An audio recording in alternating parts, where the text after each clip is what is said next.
श्री स्वामी चरित्र सारामृत अध्याय 7वा। श्री गणेशाय नमहा। श्री अक्कलकोट निवासीनाथ श्री स्वामी समर्थ महाराज की जय। श्रोते हो, आज आपण ऐकणार आहोत श्री स्वामी चरित्र सारामृत या दिव्य ग्रंथातील 7म अध्याय। ही केवळ एक कथा नाही, ही आहे श्रद्धेचा विजय आणि अहंकाराच्या पराभवाची अमर कहाणी।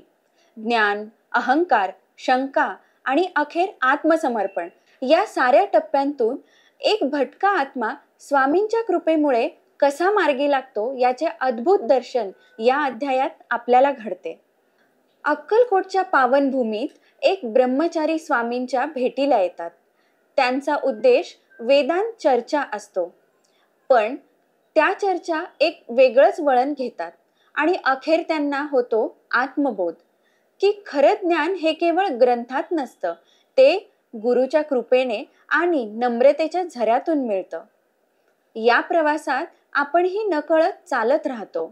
एक एक वाक्य, एक एक प्रसंग आपल्याला अंतर्मुख करत जातो आणि आत खोलवर असलेली श्रद्धा जागृत होते।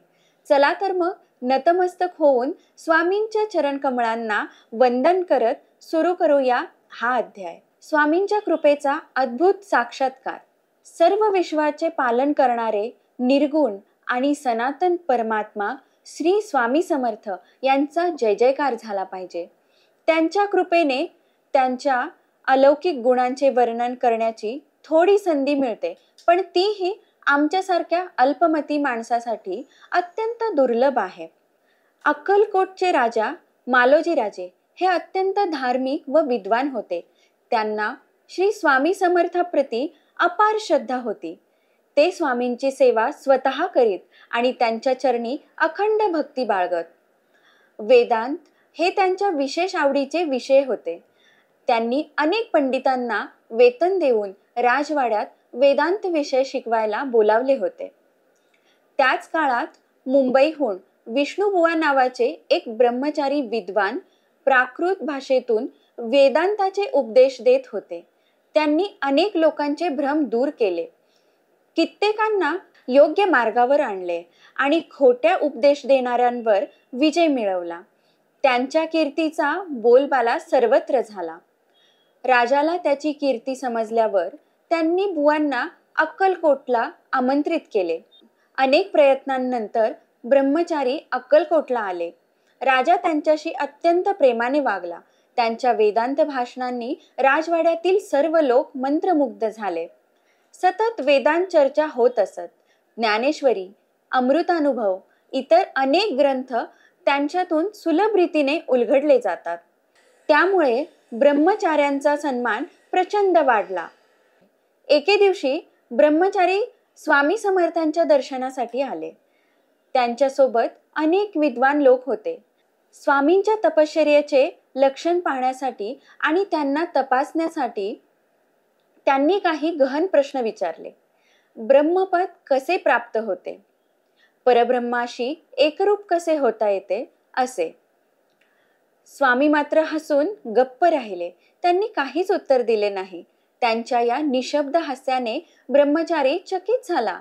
त्यांनी मनातच स्वामींना वेडा संन्यासी, ढोंगी असे मानले आणि बाहेर जाऊन इतरांना म्हणाले, हा काही खरा संन्यासी नाही, याची खोटी पूजा करताय तुम्ही। त्या रात्री ब्रह्मचारी झोपले। त्यांच्याजवळ 2 पारशी मित्रही होते। रात्री स्वप्नात ब्रह्मचारी बघतात की त्यांच्या शरीरावर असंख्य विंचू चढले आहेत आणि एक मोठा विषारी विंचू त्यांना दंश करतो आहे। घाबरून ते जागे झाले, घामाघूम झाले, शब्दही तोंडातून फुटेनात। पारशी मित्रांनी त्यांना सावरले। दुसऱ्या दिवशी ते पुन्हा स्वामी समर्थांकडे गेले। काल विचारलेल्या प्रश्नाबाबत त्यांनी पुन्हा विचारणी केली। स्वामी तेव्हा पुन्हा हसले आणि म्हणाले, तू ब्रह्मपद मिळू इच्छितोस ना, मग स्वप्नात विंचू पाहून तू एवढा घाबरलास का? तो खरा ब्रह्मपदाचा मार्ग धरतो, त्याला अशा गोष्टींची भीती वाटत नाही। स्वामींचे हे बोल ब्रह्मचारीच्या अंतःकरणात घुसले। त्यांना आपली चूक जाणवली। त्यांचा अहंकार नष्ट झाला। त्यांनी स्वामींच्या चरणी लीन होऊन अश्रू ढाळत क्षमा मागितली। त्या दिवसानंतर त्यांची खरी भक्ती चालू झाली. या प्रसंगातून आपल्याला हे शिकता येते, 100 विद्वत्तेपेक्षा 1 क्षणाची भक्ती श्रेष्ठ. खरा आध्यात्मिक अनुभव हा केवळ बुद्धीने मिळत नाही, तर नम्रतेने, श्रद्धेने आणि आत्मसमर्पणानेच मिळतो. श्री स्वामी समर्थ हे प्रत्यक्ष दत्तात्रयाचेच अवतार होते. त्यांच्या जीवनातील प्रत्येक प्रसंग आपल्याला अज्ञानातून ज्ञानाकडे नेतो. म्हणूनच या अध्यायाचा शेवट करताना म्हणावेसे वाटते, श्री स्वामी समर्थ चरणीच खरी शांती, खरी भक्ती आणि खरी आत्मसिद्धी आहे. श्रोते हो, हा 7वा अध्याय संपला तरी त्याचे स्पंदन आपल्यात टिकून राहते. ब्रह्मचारी सारख्या बुद्धिवादी माणसालाही जेव्हा जीवनात खरं समाधान हवं वाटतं, तेव्हा तो कुठे जातो? ग्रंथाकडे नाही, तो जातो गुरुकडे, श्रद्धेकडे आणि समर्पणाकडे. स्वामी समर्थांनी कोणताही विद्वत्तेचा डंका वाजवला नाही, पण एका हास्यातून त्यांनी ब्रह्मपदाचं गूढ उलगडलं. कारण स्वामींची कृपा ही अशा मौनातून बोलते, स्वप्नातून शिकवते आणि अहंकाराचा पडदा दूर करून अंतःकरणात भक्तीचं निर्मळ दीप प्रज्वलित करते. आपणही आज या कथेतून शिकू शकतो, विद्वत्ता असेल पण जर नम्रता नसेल तर ती अपूर्णच असते. आणि मग जर स्वामी समर्थांच्या चरणांवर निस्सीम श्रद्धा असेल तर तिथेच आपल्याला खरी शांती, खरी सिद्धी आणि आत्मज्ञान प्राप्त होते. चला, या अध्यायाचा शेवट करताना आपण सर्वजण अंतःकरणातून एकच प्रार्थना करूया. स्वामी, तुमच्या कृपाशीर्वादाशिवाय काहीही शक्य नाही. आम्हा अज्ञानात हरवलेल्या जीवांना सन्मार्ग दाखवत राहा आणि भक्तीच्या वाटेवर अखंड चालवत राहा. श्री स्वामी समर्थ महाराज की जय.